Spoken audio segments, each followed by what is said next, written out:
Hi, it's Splinterverse. Welcome to another episode of D&D New Releases, where we offer first impressions of new third-party products for Dungeons & Dragons. We cover a selection of titles from Dungeon Masters Guild and DriveThruRPG each week. The titles are presented in alphabetical order by site, and all of them are linked in the video description. Purchasing the books using those links helps the channel, but you can also support us by purchasing one of our best-selling books. Our newest release, Swarms of the Multiverse, offers over 70 brand new creatures, including their associated swarms. Plus, you get instructions on how to make your own balanced swarms, and lots of bonus materials such as 4 new demiplanes. We've got lineages suitable for any setting, as well as optional lineage rules in our Van Richten's Librum of Lineages. With our Potions Unlocked book, we have over 100 pages of material to take your potions to the next level in your game. Our Feywild Companion offers 150 pages of Feywild fun for players and DMs. Also, our book, Fizban's Vault of Draconic Secrets, contains over 50 pages of dragon-themed player options, including a subclass for each class and much more. Please support the channel by purchasing one of our books using the links in the video description. Before we dive into our discount of the week and our new releases, we do want to announce our newest book. It's the Dragonlance Companion, coming to the DMs Guild on December 6th. That's right, a whole new book for Dragonlance. It's 180 pages, written by myself and other designers that are huge fans of Dragonlance. So you're going to see that it is just oozing with all the feeling and love for Dragonlance that you can muster, and it has things for players, it has things for DMs, it has so much that I can't even say yet, but we are starting to spoil it, so I'm going to flip through some of the images that we're releasing on our social media channels. So if you're following us, you're going to see that we've already started spoiling some stuff, and we're going to continue spoiling stuff every day at Splinterverse, all the way up until the day before the release. So we've got classic races coming to you, including the Thanoi that you see here, the Half-Ogre, and Draconians, with 3 sub-races for you to take advantage of. And they've also got racial feats and, of course, stunning artwork. Then we've got subclasses for each class. You can see some really fun ones here, including the Viewmaster for the Fighter, and the Plague Domain, and our Artificer, the Flesh Sculptor. So lots of fun stuff, including lore tables and the stunning art that you're seeing here as well. And then we've got new backgrounds, so you can play as a Knight of Naraka, which is kind of like the opposite of the Knights of Solemnia, so you can really have that rivalry with that background. We've also got the Seeker Guard, and then tons of spells, including some new spells, as well as some conversions from older books that were related to Dragonlance from past, TSR and Wizards of the Coast releases. And then we got magic items, 16 brand new magic items, that some of those are conversions as well, some are brand new. We've got 100 trinkets, and then we've got something called the legacy item, which is items that evolve, but they don't just evolve based on your level, they evolve based on catalysts, which are like triggering events. So there's a lot of flexibility to scale these items, and we've got a number of examples of those, as well as instructions on how to create them for yourself. So a lot going on in the book. Again, that's just scratching the surface. It's 180 pages. There's going to be a lot more revealed as we go through each of the days leading up to the release. And as I said, it's coming out Tuesday, December 6th on DMs Guild. So it'd be great if you could be there with us to buy it on launch day. We'd really appreciate it. So now let's move on to our discount of the week. Our exclusive discount this week is on a book called Night of Remembrance by Fateful 7, and it's 50% off for a limited time. It's normally $3.95 for the 21 pages, but we're bringing it to you around $2, which is awesome. And it says, cats stalk through the night as nightmare descends upon the village of Ikeby, where a wounded soul is caught in the claws of their past. So it's an adventure designed to be completed in about 3 to 5 hours of play by a party of 4 4th level characters. It contains 7 pages of adventure set in a village suited for every setting, 2 maps, 4 monsters, 2 magical items, and an original evil goddess named 𝘽𝙤𝙬𝙬, goddess of anguish. And it says a boss battle that changes depending on the actions of the party. So very cool. I love when the end of the adventure can be different based on what the party got up to during it. So that's pretty cool. You can see here there's 4 chapters to the adventure plus a conclusion. Then you've got your map, stat blocks, magic items, and the goddess at the end. And designer is Sarah Von der Haar. And then you get your introduction here in the 10-page preview, giving you a little bit about how it can be used in any setting. You just need to place this little village of 𝘏𝙬 somewhere, or rename it, of course, to a village you have in your setting already. You get your adventure hooks, and then right into chapter 1 with some of these fun flavor text boxes. So lots of helpful side information. So here you've got the hairbrush of unwilling connection. It says, while attuned to this item, you can cast the sending spell at will. When casting sending this way, you can only contact a creature who loathes and abhors you. And then it's cursed. This hairbrush is cursed by 𝘏𝙬𝙬, goddess of anguish. Once you use this cursed hairbrush, you cannot part with it unless you are targeted by the remove curse spell or similar magic. Every time you take a long rest, you roll a 1d6. On a 4 or higher, you have a nightmare of the last person you have contacted with the use of the hairbrush. You cannot be awoken from this dream until it ends. So yeah, very flavorful. You can see the story potential there. You know, the player can describe the nightmare they had, and they can kind of determine who they had to contact. And yeah, it's a fun little thing to roll after each rest and see what happened and tell your story of your dream. So that's good. And let's scroll back up here and read a little bit more of some of these. But you can see you're getting these little call outs for like Marcine here and Berint the farmer. That's really helpful to get you in the mood for the role playing the NPCs that are in here. So really cool. Let's take a look here at the beginning. So it says the party is traveling to their latest destination. The sun sets and it is time to camp for the night. After the usual setup, hearts to hearts, and assigning of guard duties, the party falls asleep. This won't be restful sleep, however.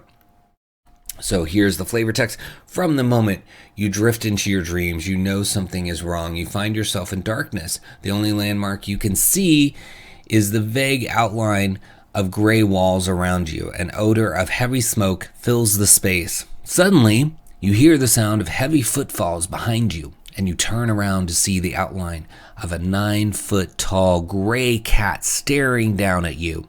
Its tail is moving as fast as a whip from side to side. You have a second to react as the cat leaps at you, claws out. You run into the darkness, not knowing where to go, with the cat on your heels, snarling. It pushes itself up with its powerful legs, flying in a high arc towards you. You see the sharp talons and even sharper teeth inches from your face before darkness envelops you. And then you awake. So yeah, you think you're going through all this stuff, and then you find out you're dreaming. And it talks about how you can even embellish it even further.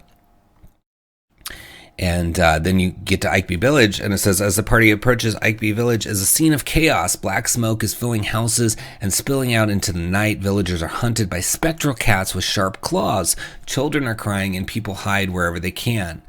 So you can see something about that dream came true. They're dealing with the giant spectral cat, or lots of spectral cats, and that's going to be an interesting thing for the party to reckon with. How did we have this dream, all have the same dream, and now it's happening, and what do we do about it? So they have to roam the village and decide to help, potentially. But there's giant spectral cats in here. There's regular small spectral cats. So you're going to be getting these stat blocks that you can use outside of this adventure as well. So just lots of fun. You can see the cool black and white art throughout. And as I said, some fun items in here. And lots of flavor text. So if you like having flavor text for your adventures, you don't always have to use flavor text, but it's nice that it's there when you need it or you want to start with that. I think this is going to be a lot of fun for you. I'm excited that it's half off because, again, these Splinterverse discounts are exclusive to the channel and they only last about a week. And by the time we talk about it on here, half that week's gone. So you want to make sure you look in the timestamps in the video description at the very first link. It's going to be for Night of Remembrance, and give it a click. First, we have Chronicles of Eberron by Keith Baker and Imogen Gingell. I hope I pronounced that properly, but it's an awesome looking book from the creator of Eberron. I'm so excited for this one, and the cover, I mean, it just looks so fun. There's some sort of magic happening, and it looks like maybe some adventurers trying to sneakily observe what's happening, or maybe hide from it or escape from it, who knows, but even the cover is inspiring me, so that's exciting. And it is $27.95 for the digital, or you can get either premium color or standard color hardcovers for either $60 or $44, and then you've got the combinations where you can get those digital and hardcovers together for $65 or $49, depending on whether you want premium or standard. The book is 207 pages, so that's a lot of awesome material. For those of you that love Eberron and really just want to sink your teeth into it, this is so exciting because you're going to really get so much new information. And it says here, it's another journey across the realms of Eberron, from the trackless void of the astral plane to the unknown depths of the barren sea. The book takes a deeper dive into Keith's vision of Eberron with expanded mechanics and detailed illustrations that bring the world to life. It's a companion to one of the previous releases from Keith, Exploring Eberron, and it contains lore and new options for players and dungeon masters alike. You can play a time model champion with the Oath of Veneration, explore the mysteries of the Dark Six with the Aspiration Domain, or, if you dare, wield the forbidden magic of the Shadow. Learn more about the nobility of the Corvair, the people of Rhaedrad, the Storm Singers of Lorghalan. Face deadly new foes from the Dalkir Abbas and Mordain the Fleshweaver to the infamous Grim Lords of Ferronin. So much awesome stuff. I'm sure I butchered the pronunciation, but it's packed with stuff. And in addition to delving into the hidden corners of the world, Chronicles of Eberron provides broad guidance useful for any Eberron campaign. What does the average person from Corvair actually know about the Draconic Prophecy? What's the best way to start a new Eberron campaign? How can you add more flavor to a long journey? And how do you challenge high-level characters? The answers to these questions and more lie within this tome, wrested at great risk from the library of Ashtakala. Eberron awaits. So super exciting. I mean, look at the gorgeous interior here. I mean, you can't beat the artwork in here. It's just stunning, and it looks beautiful as a hardcover in your collection. I really enjoy these. I got Exploring Eberron. I've added this to my wish list so I can get the hardcover of this one too. They look so nice on the shelf next to the other books from Wizards and other third-party creators. It's exciting to see this come out. I was hyped for it. So looking inside, one of the first things that I noticed is they have this really cool thing that I've never seen before done in a book, which is a mechanics index, where it's focusing on giving you sort of like a table of contents for the various mechanical parts of the book. So there's going to be a lot of lore, of course, from Keith and Imogen, but it's also got mechanics, right? So you need to be able to find those, and this is a really nice way of doing it because they've got the background variants here, the racial variants, the class options like the Bard College of the Fury, and then other character options, equipment and magic items, and creatures. So, you know, the Ashtakala, for example, has lair actions, and there's variants and templates and other things in here, as well as full-blown creatures, it looks like. So lots of stuff to find, and I love how easy it is to find because they've done this. So great. And then, of course, you see the very exhaustive table of contents. It's got all the different pieces that are in here. I mean, you've got everything from positions of privilege and the nobility of Galifar and finding out about that, the nations and nobles today. Over, you've got things like the Karnathi undead, so unchanging undead, uncanny undead, frequently asked questions about them. I mean, this is really, if you're running Eberron, you really want to get these books because it's going to give you so much from the source of its, original concept. So I just really, really am grateful that the DM's Guild is giving creators like Keith this opportunity to keep bringing these beloved settings to us with so much extra detail. And just, there's been no previous edition where we got this much material that was generated by the creators, where they can say, I just want to do it. They didn't have to get permission from, wizards or anything like that. They just decide to do it. And it's just unreal. I love it. But yeah, you get the intro from Keith, then you go right into part 1, the library and the common knowledge, the creation myth. So you're going to see 35 pages of this awesome book in the preview. So I just zoomed out so we could just kind of do a quick scroll so you can just see how beautifully laid out this is. I mean, this looks so well done and well put together that you can really just spend time flipping through, especially if you buy the hardcover and you just want to like kind of flip through and get the feel for something. There's a whole list of reasons here why the Duke can't help. So there's, it says plausible villains, pulp and noir villains. And so you're getting this whole example of this Duke, and it says in situations where a noble should be dealing with a problem, but you want the adventurers to have to deal with it on their own, the why can't the Duke help table provides excuses. What a cool thing to include. I mean, this has use even outside of Eberron, because you can say right away, the first reason, the Duke is too far away and time is of the essence. You can use that in any setting. So already, even though we've just started looking at it, it's got value outside of Eberron. The second one, the Duke is in the capital city for the season and the steward can't handle this. So very good, very reasonable. Sounds good. Works anywhere that you have a Duke or some other leader, nobility. So I love this. There's notable nobles in there. And then you're getting, of course, all the different locations and nations and nobles today. So fun stuff. Military service, noble ranks, traditions of Galifar. So here, losing privilege, another table. How did you lose your title? So it says your ancestor attempted to kill the sovereign and failed.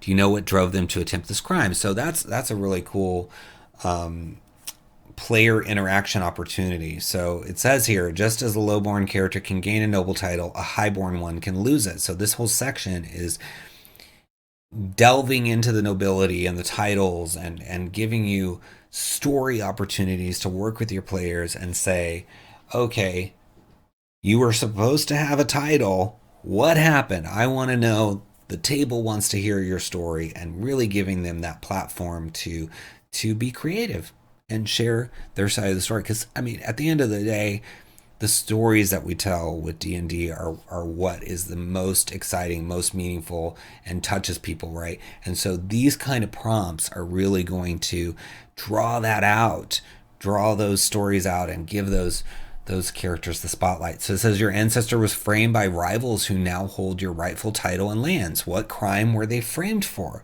That's a whole story waiting to happen. You could even have flashbacks to some of this stuff, right? And these are things you could even work out before the session if you want to tie it in later. So much stuff. But you got a variant noble here, displaced. It says the mourning and treaty of the Thronehold have remade the borders of the 5 nations and beyond. Your home estates have been annexed, gifted to another family, or enveloped by the dead gray mists. Unfortunately, you can no longer enjoy the direct benefits of your titles, but your family's legacy lives on. And so your background from the Player's Handbook of the Noble has changed a little bit, right? And so you get a feature called Remembered Loyalty. Many people still remember the old days when you arrive in a new settlement, talk to your DM about creating an NPC you know from your old life. If you make the contact, they treat you favorably and offer you food and shelter. This NPC might be a member of your household or a commoner who used to live under your aegis, or you can roll on the table below to choose. So you've got things like household guard, farmer or brewer, court mage right, etc. There's a whole D8 table here.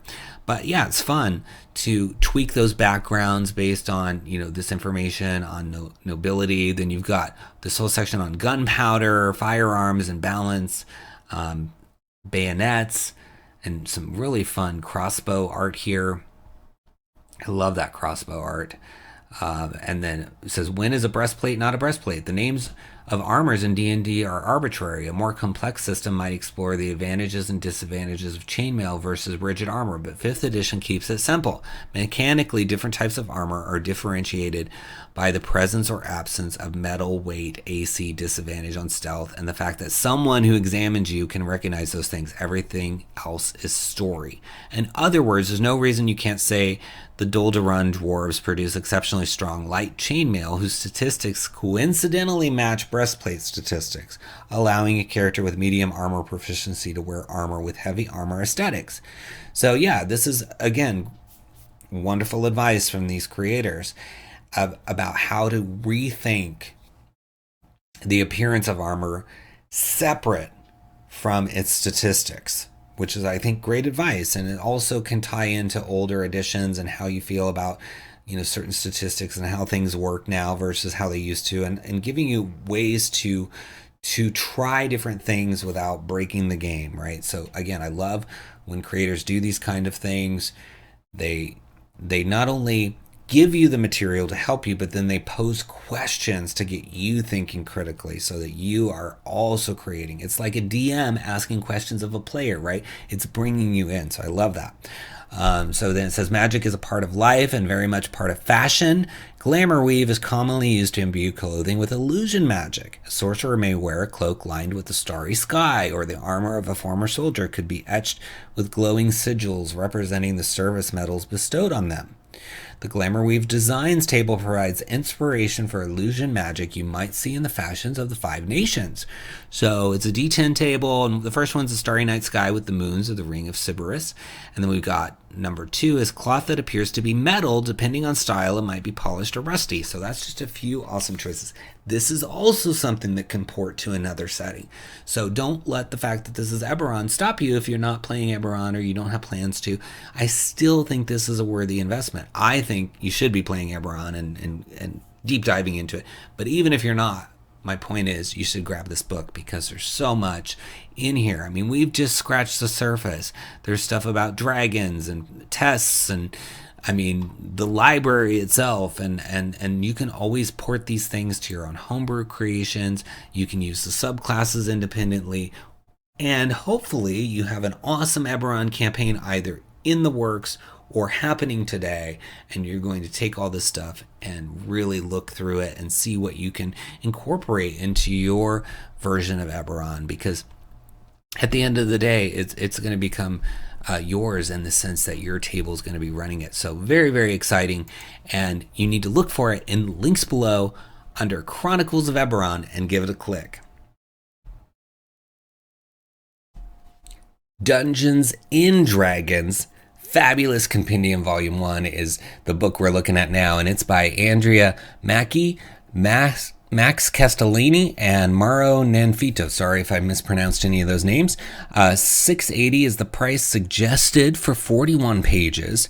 And it says it's a compendium module that gives dungeon masters ready-made material to help run new encounters on a bunch of beautiful and colorful maps involving dragons in a whole new way with very little prep required. However, maps and encounters are not the only glittering thing of this loot. There's new subclasses, backgrounds, monsters, magic items, adventures, and crafting mechanics.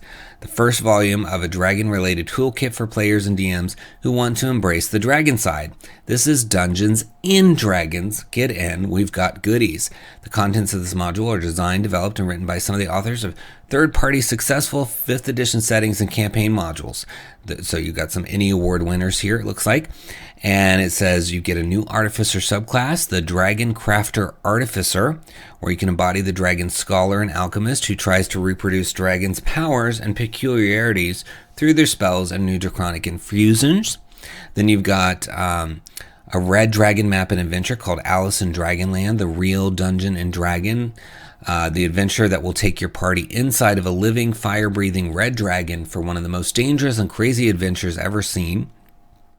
Then there's 3 green dragon maps and adventure hooks 3 versions of an ancient green dragon carcass used by different creature clans and tribes as their camp or den. Each version of the map is related to 2 different types of encounters, one of which is lore related and specifically designed to interface with the official adventure Tomb of Annihilation, and then related adventure hooks and different CR tiers. So they're giving you some flexibility with some of these maps, which is really good. And then you get 2 new backgrounds, enhance your game and enrich the backstory of your adventurous characters with these new dragon-related backgrounds. There's the Carcass Robber. So it's a background for PCs who want to be able to sustain themselves and their party through resource extraction and management, while the Dragon Slayer background is dedicated to those looking for fortune and fame by dealing with some of the most dangerous beasts. Then you got new harvesting and crafting rules and mechanics covering one of the most desired activities players always want. The chance to use big monster parts to craft weapons, items, protections, and more. Then you got new magic items and new monsters. So tons of stuff in this book, and it says royalties go to charity for Extra Life, which is nice. So you're going to be giving some funds to charity with your purchase, and it's suggested price, which I love as well, because you're going to get the opportunity to check it out and pay after or pay more or whatever works for your budget, but definitely pay something to support this book.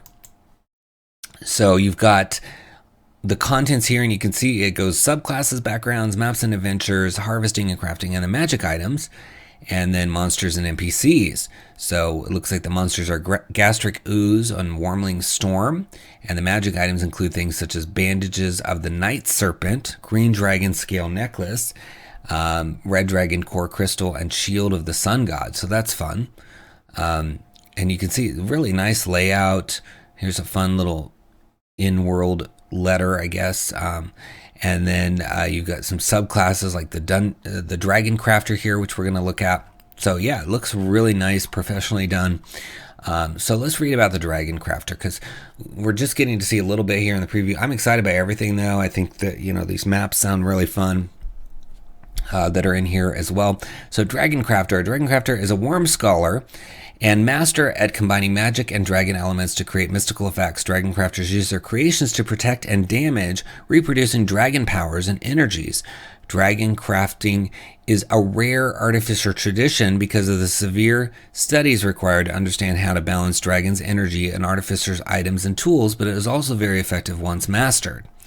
So at 3rd level, you get certain spells like Chaos Bolt and Chromatic Orb, and then you get the Dragon Savant as well, so you can speak, read, and write Draconic. Additionally, whenever you make an intelligence check in regard to dragons, your proficiency bonus is doubled if it applies to the check. Then also at 3rd level, Dragonsmith, you gain proficiency with martial weapons and heavy armor. Additionally, while you're wearing armor, you can use your reaction when you fall to reduce any falling damage you take by an amount equal to 5 times your artificer level, thanks to the dragon wing membrane attached to your clothes or armor. And then the last one that we can see is Draconic Infusion. Starting at 5th level, whenever you imbue a non-magical armor or weapon with one of your magical infusions, you grant 1 additional property to the item. And then there's 2 choices here. If the item is an armor, you choose one of the following damage types when you infuse the item: acid, cold, fire, lightning, or poison. While wearing this armor, whenever the wearer takes damage of the chosen type, it can use a reaction to channel the harmful energy into a rush of mental and physical prowess. The wielder has advantage on all attack rolls, ability checks, and saving throws until the end of its next turn. If the item is a weapon, you choose one of the following damage types when you infuse the item. This is the other option, of course: acid, cold, fire, lightning, or poison. When the wielder hits a creature with the weapon, it can deal an extra 1d6 damage of the chosen type to the target, which can take this extra damage only once per turn. So yeah, you're getting lots of dragon flavor to your Dragon Crafter Artificer, and a cool black and white line art here for that Artificer. Looks really fun. I like the shape of the dragon wings on the sort of cape here. Fun stuff. Yeah, I think this is going to be a really fun book, and I just can't believe that it's a suggested price, because there's so much in it, and I really, truly love the art on the cover as well. So great job. Looks fun. You got to check it out, especially with the suggested price, because you can start with 0 and then come back and pay after you've taken a look at it. But be sure to make sure to pay the authors. They worked really hard on this, days and months, I'm sure, and this is no small feat to get a book like this out there, especially as much content as this one has. All right, check it out. It's under Dungeons and Dragons in the links below. Give it a click. Next, we have Encyclopedia Boneless Beasts by Nick Jones, $3.96 for 49 pages. And this one is focused on things like bubbles. It says, do your players see themselves dying heroically in battle with a dragon or valiantly defending the realm against an army of dragons? Perhaps it's time to burst their bubble. Inside this edition of the Encyclopedia Boneless Beasts, you can find 18 new monsters and 8 new magic items to expand your world. You can see some fun artwork throughout, really given that bubble theme, a workout here, which I love. All right, let's look inside. So you get to see 6 of the pages. I'm just going to do a quick scroll so you can see all the fun artwork throughout that will play into your imagination as you're learning about these different bubble monsters. It says, although bubbles are the only genus of the order of Atozoa, they are so varied in their evolution that one could argue they warrant expansion. These differences are not so pronounced as to require such drastic action. Listed below are the types of bubbles I have documented. So there are catchers, a basic bubble. They are average size, very still, and often appear as a small patch of thick liquid until they expand to form a dome or sphere around their prey. And then there's foams, appear as many small bubbles collected together like lather, soap, or sea foam. These are often more focused on poisoning their prey than containing them. And then you have globes, which are usually fully expanded bubbles that make little effort to conceal themselves. Globes are one of the 2 types of bubbles that contain sorcerer's energies within them. And that's not all. There's popper bubbles, quanauts, and talks about Atozoa, which is the order that contains a single genus. So some really kind of fun biology references here as well.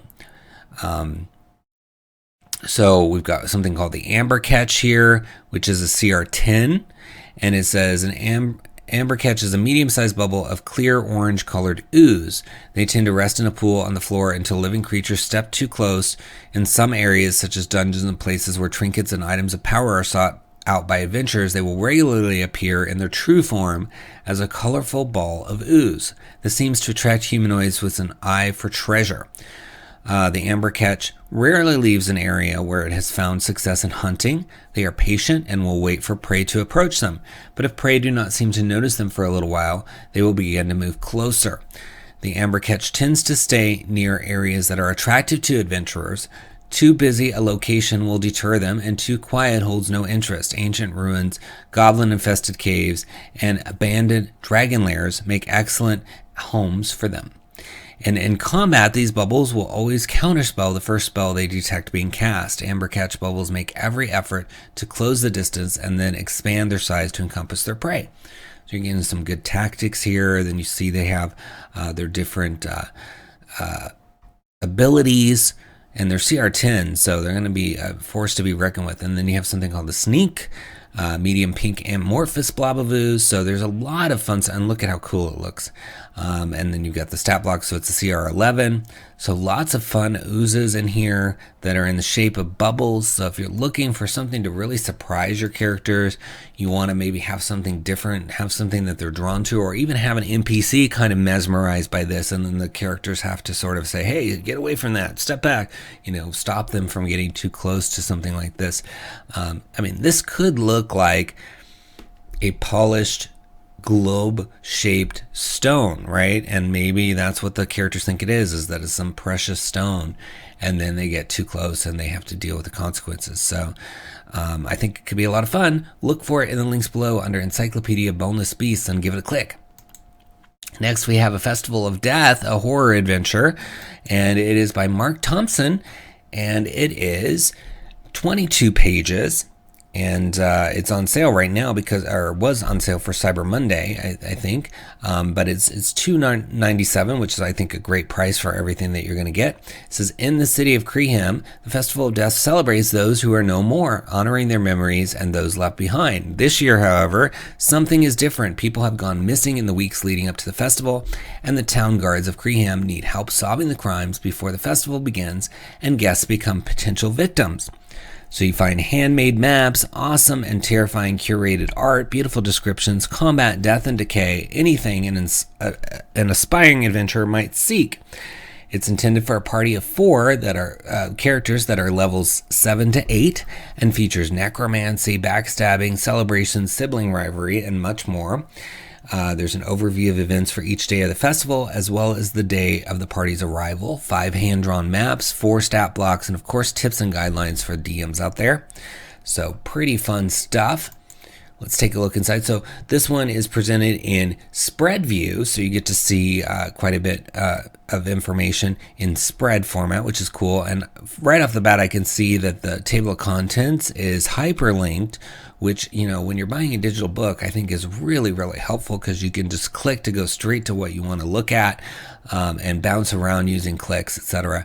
So you get the cast of characters in the beginning of the adventure. I'm just going to do a quick scroll through so you can see all of the pages and the maps. So I think you get to see pretty much the whole book here in the preview. Look at all these awesome maps. Yeah, really fun stuff. There's the lab, and then you've got the bridge, and then 𝘽𝙤𝙤 Cemetery, and then the town. Yeah, really fun stuff. And look at this gargantuan here. So I like that a lot. Let's see if we can zoom in so we can see a little bit more of the art. That's fun. Really cool artwork there. And it's a CR13. So yeah, your character's gonna have to deal with a CR13 character. So, but yeah, they're going through this festival, so there's going to be different days, and there's going to be some read aloud text for each of the days, as well as what's going to happen. But let's read the read aloud for the beginning of the adventure. If we can zoom in here, it says, let me zoom in a little more. It says, the town of 𝘽𝙤𝙤 was once a coastal town, an important landmark for passing ships, thanks to the lighthouse that towers above the rooftops. With time, though, the sea receded and the lighthouse was no longer needed until it was turned into a symbol for the Festival of Death, fitted with a new spinning feature in the shape of a skull, which grins at you as you walk into town. Passing through the northern city gates, you are met with a flurry of decorations, haunting skull masks in various styles, long banners depicting macabre murder scenes and lethal duels, scented candles, incense, drying herbs, all adding to the spooky, energetic ambiance of the town here in the late afternoon hours. Around you, crowds of people walk with purpose. Before you is a gravel road bending slightly on both ends. Straight ahead, you see trees and 10-foot tall walls of bricks. Following the shape of the road, tall pine trees peek over the wall, and you see an opening up ahead where most of the crowd seems to be heading.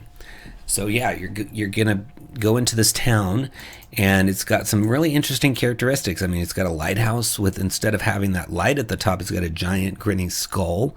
And then you're gonna have to investigate 𝘽𝙤𝙤, and then you're gonna be dealing with this festival, which is cool. And then you've got stat blocks for NPCs, and just really fun.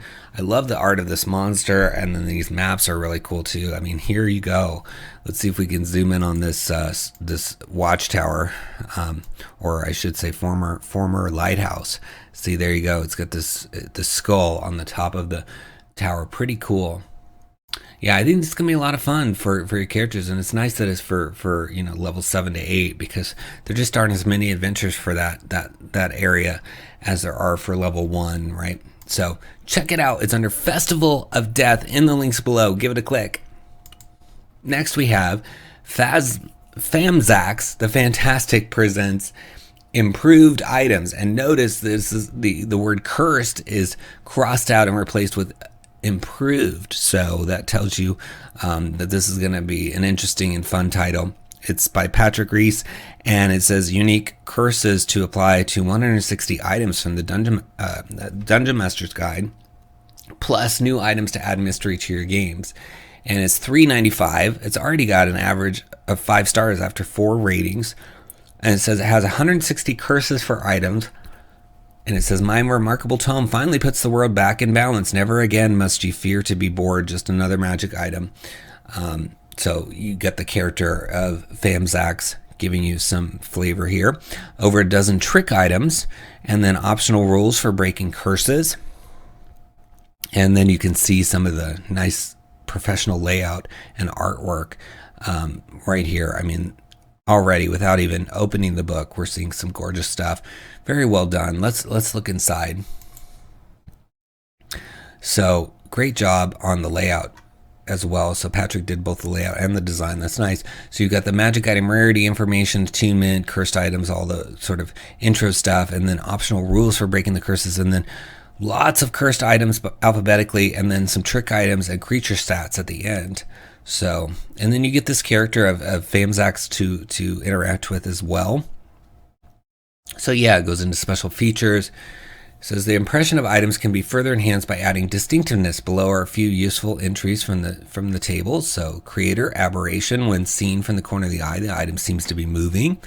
If the creator's human, the item might hold writing in a forgotten tongue or symbols whose significance is lost to the ages.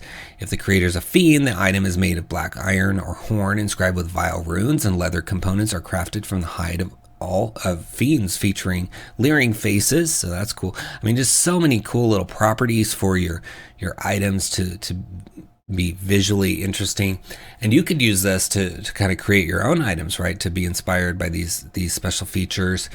Maybe you want to make a fiendish item, so you take this description I showed here, and then you work that in to whatever you homebrew. So reusability, usability beyond the intent of the book, which is great. And then you've got the optional rules for breaking curses. It talks about spell scaling.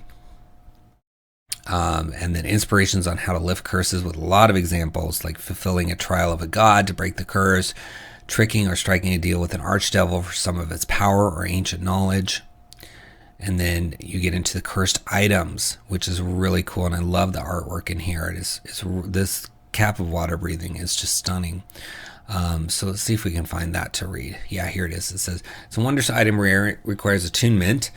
It's cursed, and donning it curses you until you are targeted by the remove curse spell or similar magic. Removing the cap fails to end the curse. Once your head has been fully submerged in water while cursed, you can't breathe air, only water for the next 1d4 plus 1 hours. This effect can only occur once per day. So really gonna mess things up if you put that on. That's good though. That's what we want. We want cursed items here. So let's find this one, the Boots of Levitation. So it says, these boots are cursed. Attuning to them curses you until you are targeted by the remove curse spell or similar magic. Removing the boots fails to end the curse. When you cast the levitate spell on yourself while cursed, you automatically levitate 20 feet upwards each round, requiring none of your movement. You can't voluntarily end the spell, and it doesn't require your concentration. Oh, so you're going to just keep floating upward. That could be dangerous too. But interesting problems for the characters to solve. I mean, cursed items can be almost like an encounter, like something happens and we've got to take quick action to stop it as a party. They can also be things that are playing out over time. So I think cursed items have a lot of usability to make your adventures interesting. So you got Cloak of Invisibility, Cloak of Arachnida. So again, a lot of these are things that you might find in the Dungeon Master's Guide. Some are new, but some are things you might find in there. And then this basically these are curses that you'd apply to those. So the abilities might be in the Dungeon Master's Guide, and then you're slapping this curse on top of it. So really cool. So the Circlet of Blasting, it's a wondrous item, uncommon. It says the circlet is cursed. Each time it is used, it gains a cumulative 10% chance that instead of casting the Scorching Ray spell, it deals 46 fire damage to its user. When it does so, the chance is reset to 0. The DM makes these rolls in secret. So yeah, that could be fun. Why is this thing acting up? It worked for me. Now all of a sudden it just damaged me. What happened? It's going to cause confusion. There's going to be just things that have to be sorted out. Maybe they have to find a sage or a mage or somebody to help them figure out what the problem is. Or maybe they just decide to get rid of it. Maybe they can't. I mean, so many fun story angles in this book with these curses. And I love that it builds upon what most people have if they're a DM in this 5th edition, which is the DMG, the Dungeon Master's Guide, right? So this will enhance that and give you just so much fun. And as I said, you can take some of these curses and homebrew them onto another item, whether it's an item of your own creation, an item from some other book, wherever. So lots and lots of value packed into this. I really think you should have this, especially if you're a DM or you're planning to be one in the future. So check it out. It's under Fhamzax Presents Improved Items in the links below. Give it a click.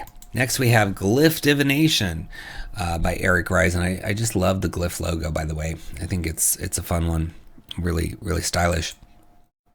And we've talked about this series before, so Eric is going through each of the schools of magic and bringing this concept of glyphs to that school. So what it basically is enhancements to spells. And we talked about last week when there was another title in this series released, how it's really up to you as the DM how the glyphs work into your world. Are they always available? Does every spell get the changes described here, or is it that you have to go through some special circumstance, like you get a boon from a god or something and now you have access to that? Is it you go through some special magical training? Does maybe only the villains have access to some of these glyphs? Is it just a few spells? Is it all of them? There's so many questions for you to answer and figure out how to work these in. But to me, there's so much potential, because maybe you just want to make a spell look a little different. You know, NPC stat blocks or enemy stat blocks have sometimes spell lists, right? If you work these glyphs into those, it's not going to feel like you're just running the spells that the players have. They're going to feel a little special, a little different.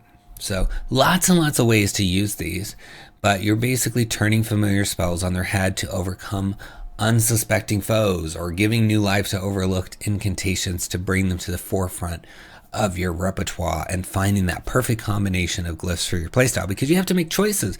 These spells, almost all of them that I've looked at, have at least 2 glyphs, and some of them have 3. So it's not like you're going to get to use every single glyph with every single spell. You could give maybe 1 set of glyphs to players, 1 set of glyphs to enemies, or maybe you have to do something to get access to the second set of glyphs. You know, whatever it is, you're mixing it up. And there's a lot of casters that just are very interested in their spells. So I think this is a way to bring some life to them, especially after years of playing. Maybe they've played for so long. This would really shake things up and give them something new to experiment with.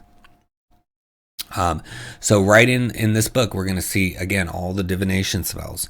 So lots and lots of glyphs right off the bat. It starts with guidance, so most people are familiar with that one, so we'll read that. So Glyph of Guided Strikes. The bonus from guidance can also be added to attack rolls, but the spell now only lasts until the end of the target's next turn. So it's a give and take, right, with a lot of these glyphs to kind of keep that balance of the spell. So you're going to get those the bonus added to attack rolls, but now it lasts a shorter duration. And then Glyph of Avoidance, when the target adds the d4 from guidance, they gain temporary hit points equal to the number on the d4 for 1 minute or until guidance is cast again. So that's an extra buff, right? So you can pick and choose how these are going to be implemented. Are they always implemented every time you cast guidance? Are they because you did something, you trained with a specialist, maybe, you know, some secret wizard that was, you know, holed up in a tower that you journeyed to talk to, and now you know some extra special stuff, and maybe it's only for a couple spells, or maybe it's all of them. I don't know. It's going to be up to you as the DM and potentially your player to figure that out. So goes through them by level. So find another one that we can look at. So Borrowed Knowledge has 3. Borrowed Knowledge no longer gives you proficiency in a skill. Instead, you touch a spell scroll and add it to your list of prepared spells for 24 hours or until you cast Borrowed Knowledge again. The spell scroll is consumed in the process. So this is a spell from the Strixhaven book. And that's just one of the glyphs. That's the Glyph of Borrowed Magic. But another one, Glyph of the All-Star, you can now also choose one tool, vehicle, weapon, or armor type to gain proficiency in, but Borrowed Knowledge requires concentration. And then you've got Glyph of Temporary Genius. You now gain proficiency and expertise in the chosen skill, but the duration of Borrowed Knowledge is reduced to 1 minute. So again, giving and taking here, just sidestepping just a little bit to the right. Some of these aren't crazy, like completely reworks of the spell. They're just little twists to the left or to the right. Some are buffs, right? And some are that give and take that we talked about. So giving you lots of flexibility. As I said, your player doesn't need to be able to read this whole book. You can sit here and say, okay, I'm gonna use the Glyph of the Rover, and copy paste it And then they don't even have to know that there's all these other ones. You can figure out how you're going to implement it, and that's another thing I love. And then some of these you might even be able to tweak into abilities for some other thing, a magic item that you want to have the flavor of borrowed knowledge or guidance, but you want it to be different. So you just take a glyph and put it on that magic item as an ability. So lots of uses for this, and it's only $2.95 to get this one, and I hope you check out the whole series, because I think having this in your arsenal as a DM is going to give you lots of power, and your players too. So check it out. It's under Glyph Divination in the links below. Give it a click. Next we have Monster Weaknesses Spelljammer from a group that's been producing a lot of these, which is great. They're a really fun series. Daniel Kahn, Ari Messenger, Ashton Duncan, The Cleric Corner, Dana Floberg, and Isaac Minerick.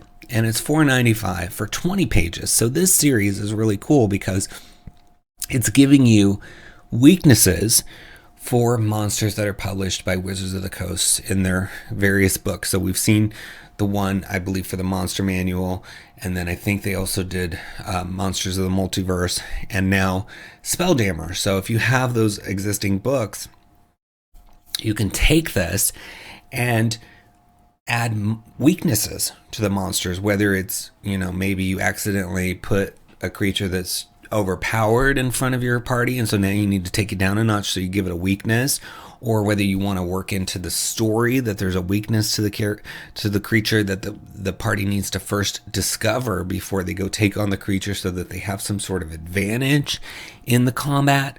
Whatever way you want to work this in, I think it's going to be really fun for you. And again, this is a series, so you want to check out the series, see which book meets your needs. I think this is an exciting one for Spelljammer for sure. If you're playing with that box set at all, you're going to want this. So it says, steal a wish from Zodar, contain a cosmic horror, or parlay with an astral elf commander with monster weaknesses Spelljammer.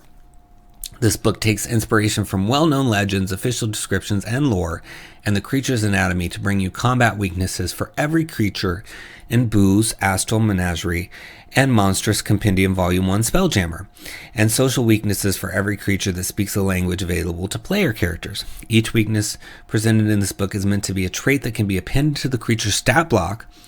So, it's also got an article on advice to create your own monster weaknesses. So even outside of all the Spelljammer goodness, you're going to have some training to help you, and we love that. We love seeing people produce books that give you something and then teach you how to do it yourself, because that's a book that keeps on giving. For years, somebody can be continuing to do whatever they learned from a book. So especially love to see that, and so that is a great feature for this book.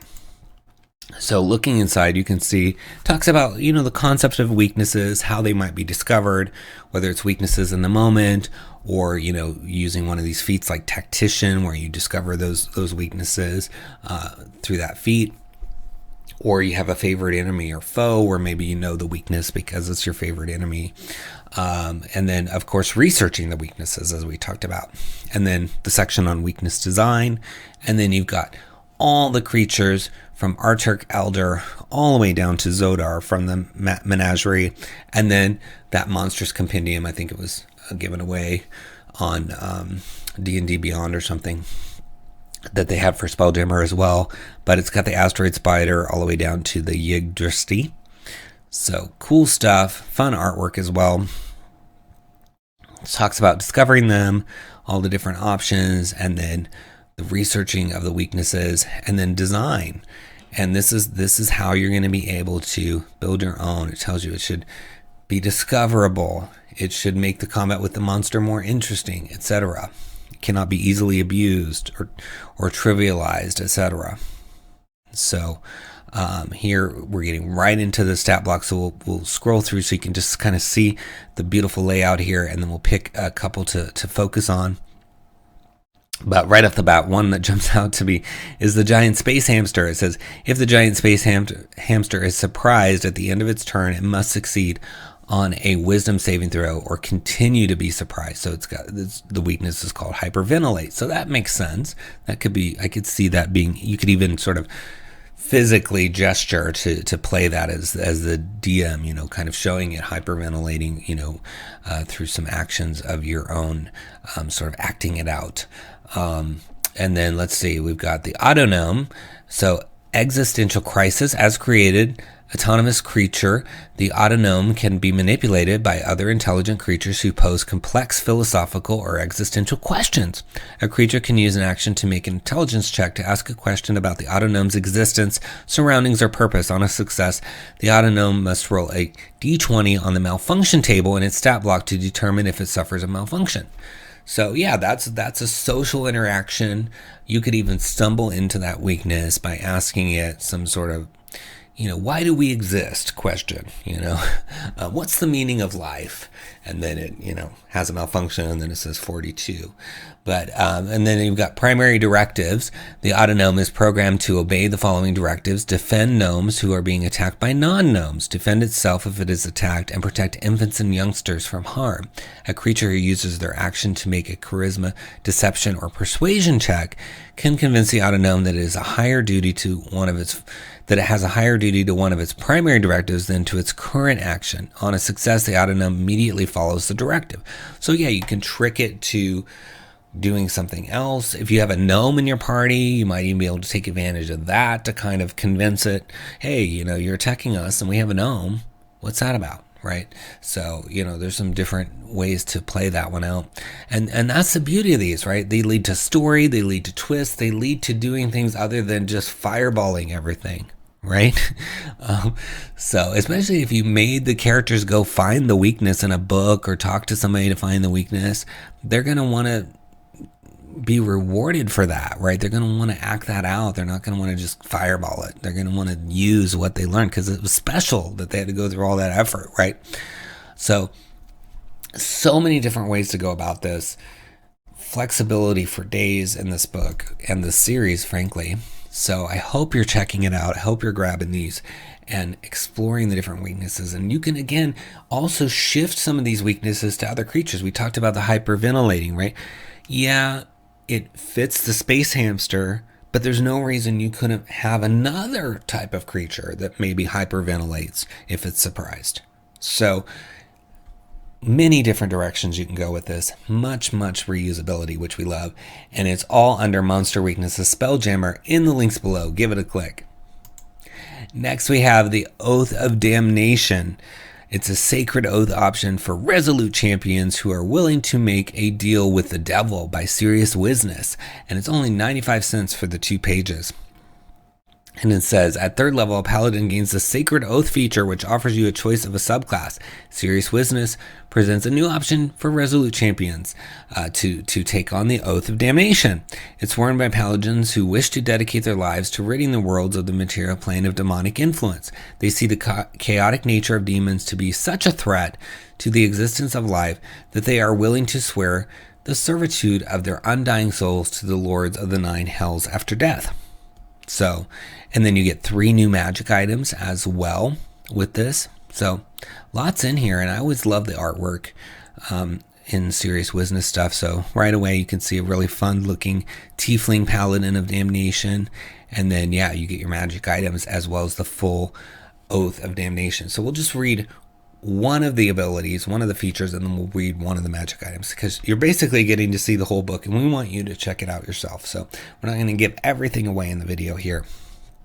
But the channel divinity, it says you gain the following 2 channel divinity options. So devilish charm, as an action you can use your channel divinity to endow yourself with the fiendish wiles of a devil.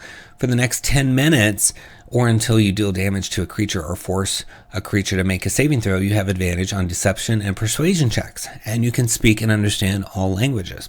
Another option is Hellfire Blade. As a bonus action, you can summon an infernal sword wreathed in hellfire in your free hand, which lasts for 1 minute. The Hellfire Blade is a martial melee weapon for you that emits bright light in a 10-foot radius and dim light for an additional 10 feet.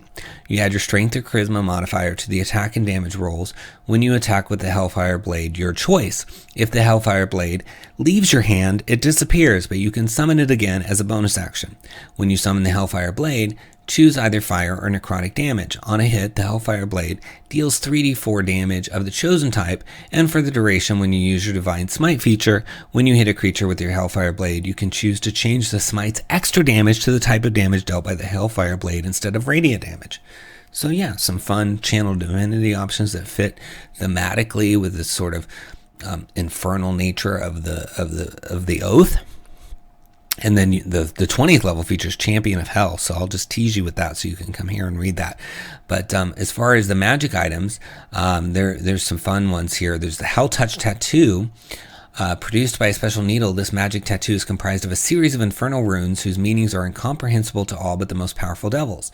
So you have to attune to it. And it says, Devil's Rebuke. While this tattoo is on your skin, you can use your reaction when you are damaged by a creature within 60 feet of you that you can see to spin and roll one of your unspent hit die and cast the Hellish Rebuke spell using Intelligence, Wisdom, or Charisma. And a creature takes additional fire damage equal to the number rolled on your hit die on a failed save, or half as much additional damage on a successful one. And then there's the Fiendish Essence. While this tattoo is on your skin, you are considered a devil for any prerequisite or effect that requires you to be a devil. And then Wrathful Rebuke. When you cast Hellish Rebuke using the Devil's Rebuke property of this tattoo and the target fails its saving throw, you can maximize the damage of the spell, including additional damage from your spent hit die. When you use this property of the tattoo, roll a d20. On a 1, the tattoo vanishes from your skin in a flash of brimstone, and the needle used to produce it is destroyed. Otherwise, this property of the tattoo can't be used again until the next dawn. So yeah, so an interesting tattoo that is again themed for this sort of infernal concept that we're working with here. So fun stuff, and that's just one. There's two other items in here. You don't often get items alongside a subclass, so it's nice that you're getting 3 magic items, and then of course the full oath as well for the Paladin. I think this is fun. You could use it for, Descent into Avernus, or just anywhere that you want to bring some sort of hellish characters and some darkness. It could be really fun, I think, even in a really bright place like the Feywild, to have a character like this, because it brings that little darkness to the light, and the contrast can be really fun to play off of. So check it out under Oath of Damnation, Paladin Oath of Damnation, in the links below. Give it a click. Next we have the Peddler, a complete martial class from GMBF Homebrew, $4.99 for 16 pages. And it's got 9 exciting subclasses. So, when you create a class, you got to create your subclasses, right? So super cool to have a lot of subclasses to work with. So 9 is awesome. It says, become the ultimate peddler, a class balanced around trading and seizing every opportunity they can. Gain access to new ways to perform opportunity attacks and deal increased damage with every opportunity attack you hit. Also craft a unique peddler cart and upgrade it with gold. This product comes with 9 incredibly unique subclasses, each with their own capstone: the Alchemy Guild, the Arcane Guild, the Blacksmiths Guild. So you can see they're all these little guilds that you're going to have for your subclasses. That's fun. So with the Alchemy Guild, you'll create potions every long rest, mix potions for double the effect, and create clouds of poison to affect creatures all around you. With the Arcane Guild, become a spellcaster, create and sell scrolls of your spells, and cast spells as opportunity attacks. And then the Blacksmith Guild, gain heavy armor and shield proficiency, enchant weapons and armor with different effects, and even duplicate magic items. So what I love is that you're not a spellcaster normally, but your subclass makes you one. That's a really fun way to do it, because that's just not always possible with some of the martial classes. So to have out of the box, you've got these 9 different subclasses, and they're so different, and really giving you ways to have different play styles. And you can see some really fun layout and artwork awaits you as well inside. So let's look at the preview is going to look a little different, because you can see here it says Publisher Preview. So those look a little different. They open in a separate window. So, some are born to wage war, dedicating their lives in pursuit of non-ending battles.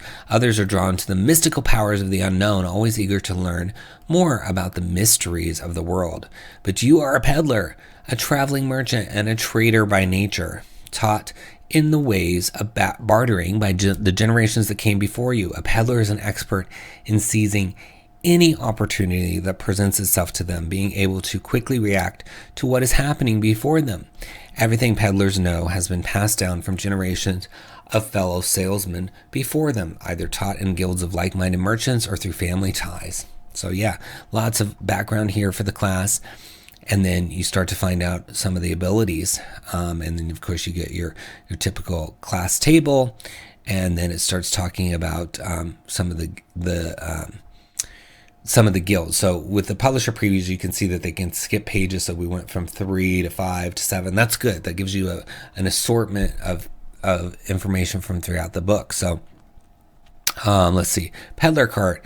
At second level, you can build a wooden peddler cart to help you in your journey. This cart is a medium-sized, has an AC of 12 plus your proficiency modifier, and a number of hit points equal to 3 times your peddler level.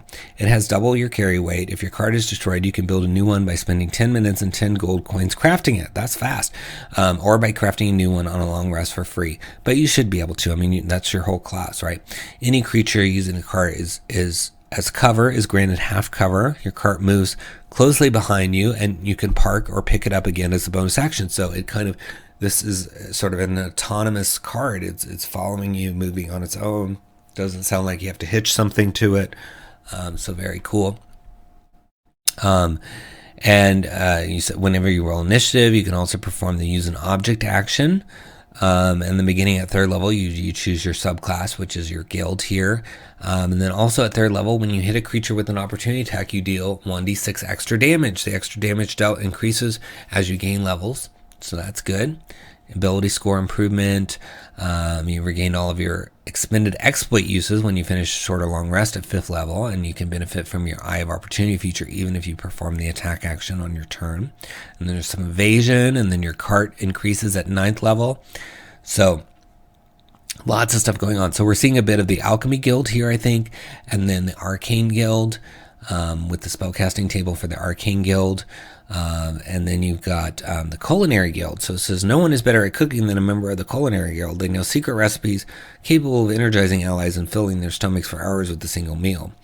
So you gain proficiency with cook's utensils if you pick this subclass. And then you can cook quick meals for your allies by spending at least 10 minutes with your cook's utensils. And then some of those are dessert. When you eat this meal, your physical energy spikes. You gain a 10 feet bonus to your movement speed, and moving out of character's reach doesn't trigger opportunities attacks. Opportunity attacks, both effects last until you are damaged. Pasta, when you eat this meal, you begin to feel heavy. You have resistance to the first source of damage you take in the next 10 minutes. Protein, when you eat this meal, you can quickly recover from your injuries. You can instantly roll a number of your own hit dice equal to your proficiency modifier, adding your constitution modifier, recovering hit points equal to the result. So that's just a few. There's also salad and soup that we haven't talked about. So you can see how fun this will be. And it really, I think, ties into being a peddler, being a tradesperson in a fantasy world. So you could really tie these guilds into actual guilds. You could tie them into actual professions. And so I love this because not only does it keep, if someone in your party is a peddler, it keeps these trades in the forefront of people's minds because there's this cart following you everywhere and they're sort of talking about their different trades.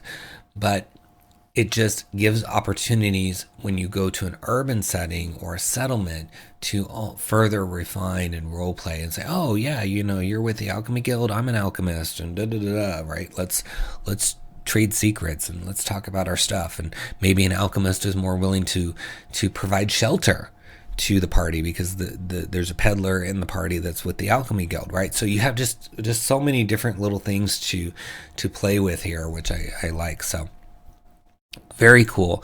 I think you should check it out. It's under Peddler in the links below. Give it a click. Next, we have Tiny Hut of Too Many Things from Grimm Press, Christoph Langham, Megan Lippert, and D.W. Lawrence. It's already a bestseller seller, so it's sold over 101 copies, and its first week is $14.95 for 76 pages. And it says, Liamon's tiny hut has grown into a corrupted, shifting dark tower in a dreary land. The locals of a nearby village say none should go there, but after getting tired of shopping and dancing, your party has decided to completely ignore that advice. You find the hut's door ajar, a scent of wood, fire, and pine escaping it, and step inside. And basically, you're going to find all this good stuff in here, lost knowledge, including 30 plus subclasses, 20 plus magic items, 20 spells, and the Necromancer class. So really, really cool. It's got links and bookmarks so you can bounce around and look at how gorgeous it looks here in these screen grabs of the pages here. You can see spell list for the Necromancer. So just so much stuff in here for you to explore. I like it.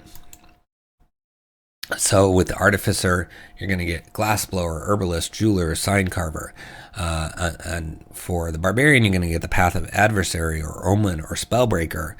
And the Bard, College of Fisticuffs, Summoning, and it just keeps going. There's all these classes, so all the way through to the Necromancer, where they're going to give you 4 subclasses for that new class. And then you got magic items, everything from the Armor, the Stone Curse to Unending Rope, and then spells, Conduit, all the way down to Will-O-Wisper. So yeah, we're getting to see 20 pages, so I'm just going to scroll through. Let me zoom out so I can really give you the feel for how this looks. Really fun. Great artwork throughout here. So let's look at the Sacred Domain. That sounds fun. So clerics of the Sacred Domain value historical artifacts and locations associated with their deity as sources of great power and importance. So you get some spells like Identify, Sanctuary, Commune, Hallow, all that stuff. And then you get proficiency with martial weapons and heavy armor, as well as the history skill. And then you get Cautious Curiosities. You can cast the Identify spell as a ritual without having it prepared. Additionally, you gain a +1 bonus to your initiative rolls for each item you are attuned to. That's helpful. And then you've got Channel Divinity Nullify. You can use your Channel Divinity to dismantle curses. You can cast Remove Curse as an action on your turn, doing so without expending a spell slot. And then Sacred Knowledge. You can now attune to 4 items at once. Further creatures of your choice within it's a further creatures of your choice within 30 feet of you share the bonus to your initiative rolls. So it's going to give everybody a chance to get to the front of that initiative line. And then Lessons of the Past at 8th level. When targeting an item with the Identify spell, you learn additional information about it, how old the item is, who the last creature that attuned to it was, the item's typical worth in gold, and you can also read all writing and gain advantage on investigation checks.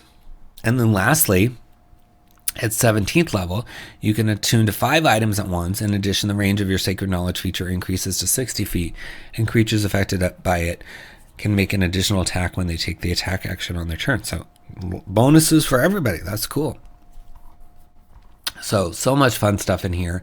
You know, extra planar inspiration table for it looks like the College of Summoning. And that's cool because it goes by creature type. So Aberration says the target grows a new eye, which gives it dark vision with a radius of 60 feet. So yeah, fun things throughout here. I mean, these kind of books, you can just pick and choose what you want. You know, maybe use a few subclasses, a few magic items, a few spells for, you know, your current campaign. Then you start a new one, you pick some different subclasses, maybe use the Necromancer class. I mean, these are grab and go. Take this, take that, leave this for now, come back, get this one, you know. And that's the fun of these kind of books, is that you can just get so many different little pieces that you can plug in and play. So I like it, love the artwork, and the concepts that we're seeing here seem kind of fun. So I hope you check it out. It's under Tiny Hut of Too Many Things. Give it a click. That was our last DM's Guild title for the week, but before we move on to DriveThruRPG, some announcements for you. Don't forget our book Dragonlance Companion, which is 180 pages for players and DMs, and the Dragonlance setting is premiering on the DM's Guild Tuesday, December 6th. So you want to make sure you check that out as soon as you can so that you can bring some additional Dragonlance fun to your table. Also, thanks so much for watching. Please subscribe to the channel, like the video, leave me a comment. I will respond to all the comments personally, and take out a look at all those links in the video description.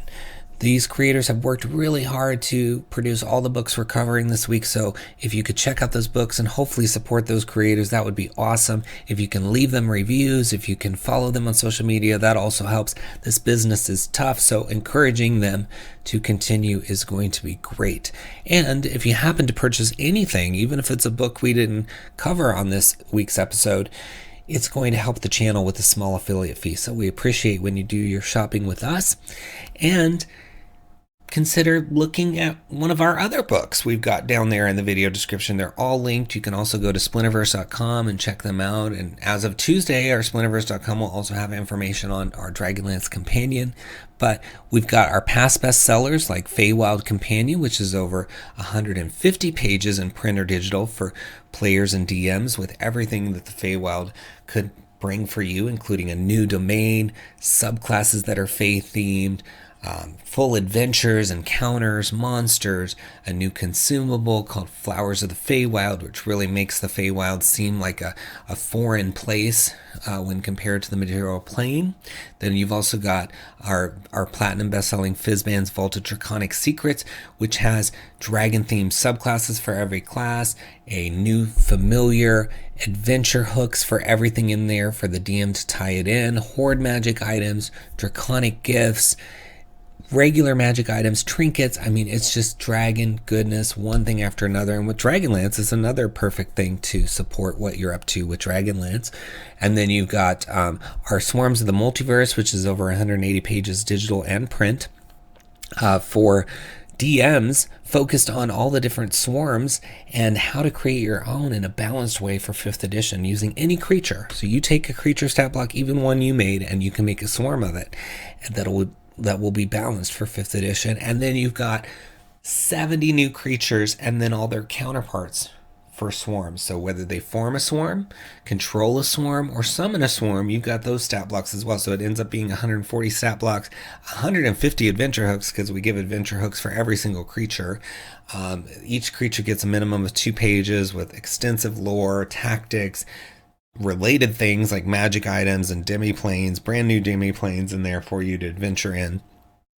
Then we've got Potions Unlocked, which is over 100 pages in print or digital that really deep dives into potions, makes them fun again, and it's got potion vendors that have full inventories and backstories so that you can incorporate them into your campaign, even a 2-story VTT map of a potion shop.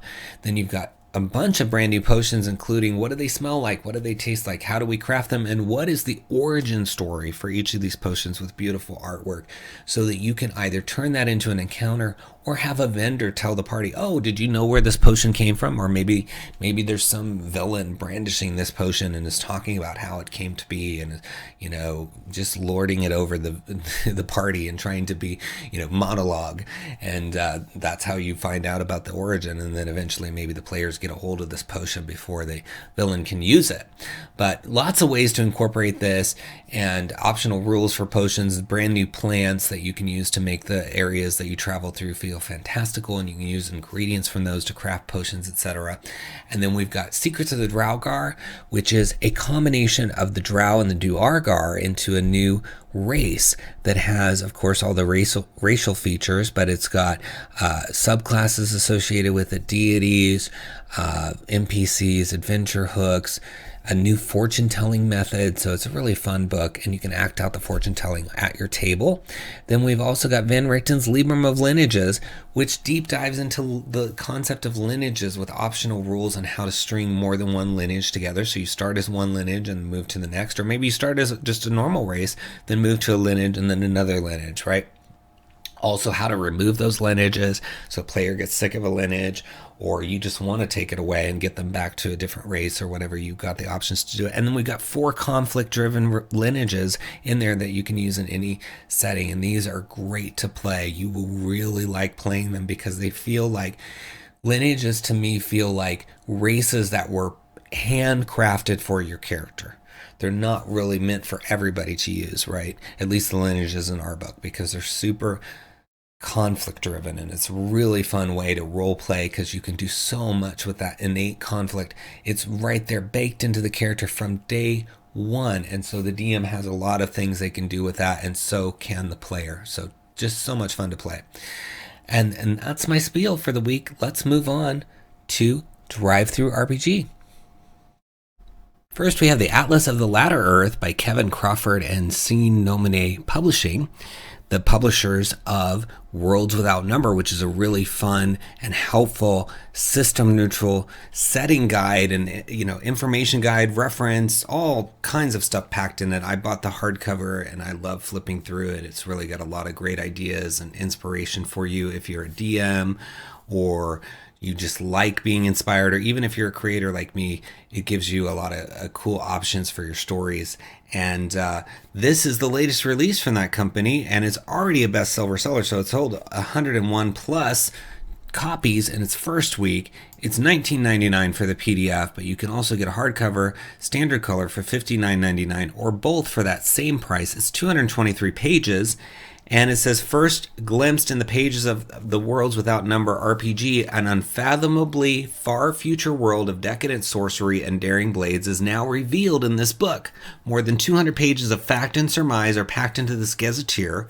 A full setting guide trimmed with additional game content for Worlds Without Number, and a helping of the system-neutral GM tools that so many love. While the book can be used as whole as a pre-made campaign setting, it's also designed to be stripped down into individual countries and regions that can be looted for your own home game. So you're going to get the grim history of the present epoch of the latter Earth's western hemisphere, from the dim chaos of the First Age to the trials of the current day. More than 36 major lands and nations of the latter Earth. New classes for Worlds Without Number, including the compelling Bard, Sinister Accursed, Fearsome Mage Slayer, and the Wise found in the lands of lesser magic. A bestiary containing scores of terrible foes. New optional rules for low and no magic settings. Additional foci to grant new powers and arts to budding heroes, system-neutral character tags for molding NPC motivations and backstories, seagoing rules for naval travel, sea combat, and shipbuilding, and then map files, and then of course you get the EPUB and Mobi files along with the PDF. So if you have an ebook reader that you want to look at these on, or like a tablet or something, you'll have that option. But what I love about this particular company is that they have decided to make sure that they're helping the DM go beyond what's on the page. A lot of books you get them and they're just like, okay, use it or lose it. Here's our stuff. Here's our setting. Here's our information. But I feel like this publisher always takes it further in that they're giving you that information to do it yourself, which I love. We do that in our books and we love it because we know that then that's going to give you hours and hours and hours of extra capability and usefulness from the book, because you're not just dependent on what's there on the page and maybe homebrewing it or modifying it, right? You're going to have the tools to then go out and do more. So I love the system neutral character tags that are mentioned here, the optional rules, the new classes. I mean, so many things to really pick and choose from and learn from as you go forth once you've got this book. So let's look inside so you can see. It gives you the history, so you're going to get a ton of history of that Western Hemisphere, and then you get all the lands and nations in here. There's some really cool ones, including Atlantis. You got the Far Waste, the Gyre, Sarks, the Sunward Isles, Yane. So really fun names in here. And then you get a section called Beasts and Fell Things. So you get the Anax species, Blighted, Undead and Spirits, Sea Monsters. And then you've got those optional rules we mentioned, including those new classes, bringing the Bard to Worlds Without Number, which is great. And then a whole section on naval adventuring. So, I mean, this is going to be packed. And as I said, these books are so invaluable. And it's giving you the facts of the world, the lands of the West, and then here's a cool map showing you all the different areas. Here's Atlantis over here on the right. And yeah, this looks really fun. I love this. Really easy to read map too. So let's give you a little bit of the facts of the world here. It says, while the latter Earth is similar to our own in many ways, there are some basic facts about its societies that must be kept in mind if many of its realities are to make sense. 3 particular facts need to be understood if a GM is to have a comfortable time running campaigns in the latter Earths. Humans don't rule the Earth. So that's interesting. If this is sort of a latter Earth, far future Earth, humans have lost control, kind of Planet of the Apes, something else, other things, or maybe it's divided evenly. I don't know. We're going to read more about it, but it's not a situation where the humans are the dominant species. over all others. So it says, on the modern globe, the only truly empty regions of Earth are those that are utterly uninhabitable or utterly worthless. Trackless wildernesses are almost never uninhabited, so much as they are simply thinly peopled. There are very few situations where habitable territory with useful natural resources is left unclaimed. In the latter Earth, there can be 100 miles of utter wilderness a few days away from a nation's capital. It's not wilderness because no one wants its resources or territory. It's wilderness because it's full of unspeakable monsters and alien horrors that even an army could not reliably root out. So that's interesting. So the Earth has gone through a lot, I guess, because there's all these monsters, which is cool. It says, science is futile. Modern societies experience technological progress. We explore the fundamental laws of physical reality, and through experimentation and careful repetition, we can produce reliable effects and lasting conclusions. This is not the case in the latter Earth. Due to the decay of the legacy, all manner of basic physical laws are now conditional, temporary, and special cased. Even the spells of sorcerers cannot be guaranteed to remain functional over several ages, let alone the fine distinctions of chemistry, biology, or physics. So that's good to know. And then the third fact that you need to know is adventurers are recognized. It is inevitable that there will be men and women willing to dare the perils of the wilderness and the monstrous secrets of the past in order to come away with gold, glory, and power. Every nation counts some number of these adventurers as useful, if disposable, members of society. Most nations recognize adventuring as a particular societal role, one dedicated to driving back monsters, plundering ancient ruins, and performing criminal acts for pay. So yeah, the setup of this world is that, being an adventurer is recognized as an official thing to do. It's not a waste of time. It's not a unheard of thing. It's a known thing. So very cool. And we're just scratching the surface. I mean, this is a 223-page book. You're going to learn about all the things that you see on this map here. Let me zoom out so you can get a better picture of it. You can see this kind of could have been maybe North America and Central America and South America at one time, if you think about it. But yeah, it looks really fun. As I said, I think this publisher is really trying to provide value beyond the written word on the page, so that you get a lot of reusability. We love reusability in the books that we look at because, if you're going to spend your money, why not make your money go the furthest it can? And so if a book has a lot of reusability, then that's even more use for your money. Your money's going to go further. You're going to get a lot more time with it. So I think you need to check it out. It's in the links below under Atlas of the Latter Earth. Give it a click. Next, we have an adventure from one of the most talented third-party adventure writers in the business, and that is Fraternity of Ash by MT Black and MT Black Games. It's already a best copper seller, selling over 51 copies in its first week, and it's on sale right now for only $4.95. And you can get the softcover black and white book for $9.95, or you can get a combo where you get that softcover black and white book and the PDF for just $11.95. So great prices on these. 45 pages, and it says, a fiendish cult and a sinister plot await you in this adventure. The village of Strange Light is on the border of the Feylands, and so its eccentric inhabitants are well accustomed to magical danger. But now a fiendish warlock and her devils are terrorizing the village, and only a hardy band of heroes can stop them. Fraternity of Ash is a 4 to 8 hour adventure for 1st through 4th level characters, and of course it's for 5th edition. The focus is on exploration and social interaction, but it features an epic boss battle. The adventure has been thoroughly playtested, requires minimal prep to run, and can be easily used with any 5th edition campaign. So you get up to 8 hours of challenging gameplay with an epic finale, approximately 45 digest-sized pages of easy-to-use content, and of course lots of beautiful art and maps. So very, very cool, and new fiendish monsters. So we got to get inside and check it out. But yeah, MT Black has been around for a while, creating really great content, always well received and well reviewed. So that's why I say one of the best adventure writers, third-party adventure writers out there. So very cool. Let's see what it says inside. So you got all these chapters, and you can see they're hyperlinked. So really nice, great job layout by our friend Alan Tucker. So awesome.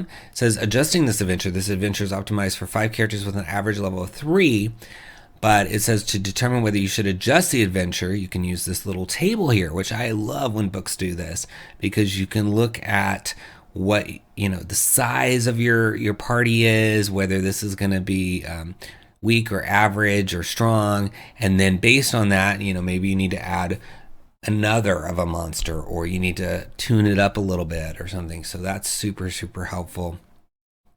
So then it gives you the background. You're getting to see 18 of the 43 pages, so quite a bit. Adventure hooks in here, some fun artwork. I mean, look at that, some sort of cult ritual going on. Starts off with Maria's missing, get the location overview, then a flow chart of the adventure, the village map. I mean, and then you get this random encounter table. I mean, so much goodness in here. I love it. The wood shop, finder's hut. So let's go back up here and read a little bit of the this random encounters table. I love random encounters. So you've got Valorly Crookstaff, a grim shepherd in a mud-caked tunic, saunters up to the characters and looks them over critically.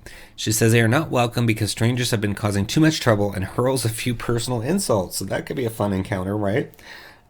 Let's pick another one. It says Tiny Skizik attempts to force open a window on one of the houses facing the square. This nasty creature was summoned by Unag and tasked with stealing from the locals. It is acting quite brazenly, although no one else has noticed it. So yeah, that could be interesting to deal with that as well. But yeah, this map, I mean, this is a nice little village. You can have different things happening in here. And then, of course, there's some unmarked places that you can make as like a home base or create some additional characters if you want. But let's read a couple of the adventure hooks here too as well. Someone knows for Erosia, the servant at Strangelight Hall, and receives a message from her. One of her dear friends is missing, and she wants the characters to help find her friend. The characters are passing through Strangelight when a villager approaches and suggests they see the warden if they want some work. And then another one is Lady Casimira, a member of the House Tarbarret in Iskandar, hires the characters to retrieve Cal, a hedge wizard, who used to work for her. Cal embezzled some money before fleeing the city, and Casimira recently learned he is hiding in Strangelight. So yeah, these are great ways to bring you in. And, it mentions Iskandar, which is the campaign setting by MT Black as well. So if you've purchased that, then this would be something you could set there. Or, of course, you can place this little village anywhere in any setting pretty much. But we've covered Iskandar in a past episode, so you can search Splinterverse Iskandar to see our discussion of that, or just check it out on your own. I'm sure it's linked on the page here with this particular book as well. So if you click our link to get to this book, you'll be able to check out Iskandar, which was a really fun book. I liked the setting when we looked at it previously. But as always, just stellar material from MT Black. I'm excited for you to check this out. I mean, look at these maps. I mean, these maps are awesome. You can definitely reuse these maps. I mean, I can think of a lot of scenarios for this one here with the flaming skull, and yeah, even this. I mean, you can always use a little house with a couple rooms and a storeroom or whatever. Lots going on that could benefit from these maps as well, and it's just all at a really affordable price. I mean, I can't believe you can get all this for $4.95 or $11.95 to have a book too. I mean, I'm definitely going to add it to my wish list. So check it out. It's at Fraternity of Ash in the links below. Give it a click. Next, we have Khalil Azmi by 𝙎𝙬𝙧 and Cliff Dunn. It's 99 cents suggested price for 22 pages. It says Khalil Azmi is a merchant prince with a vast fortune and vaster secrets. Years ago, the chemistite plutocrat Patwar was at the height of his power with an enormous fortune at his disposal and political influence of the royal court of Kemet, the sorceress serpent of Zul. Then a palace coup brought everything crashing down around him, and Patwar was forced to flee with little more than his life. Resurfacing in Vadashar, he slowly rebuilt his fortune under the guise of the merchant prince Khalil Azmi. But the past has a way of catching up with one, and now the powerful captain of commerce finds himself in a race against time and his unseen enemies. So this is a 22-page book that's going to give you background on Khalil Azmi, who is an NPC in the world of the free city of Vadashar and the mega continent of Zul. So as we've talked about, almost every week, 𝙎𝙬𝙧 is releasing a smaller book that, when combined with all of the books that have been released, you get a picture of the mega continent of Zul and the free city of Ardashar, because this drip release strategy is introducing you little by little to the setting, so that if you follow each week or every other week or so, you will be so well versed in the setting and able to run it like the back of your hand. And what's really great about it is that each of the books is a really good price, so you can really pick any one of them to start learning about the setting. Each one also includes an overview of the setting, so that you get that information to get you started as well. So let's look at this one. So you get to see the whole 14 pages here in here for Khalil Azmi. So you see challenge rating of 4 for Khalil. And then, just tons and tons of lore, and then some adventure hooks here. So the adventure hooks are always really nice and long as well. This one includes a stat block for a CR1, and then you've got some other adventure hooks that are pretty long. So really, really cool stuff. But let's come up here and read a little bit about it says, walk like a 𝘽𝙤𝙤𝙬𝙨. So in Ardashar, using a lifetime of experience, Peddler rebuilt his fortune and reputation, although it was now the reputation of a newly invented man.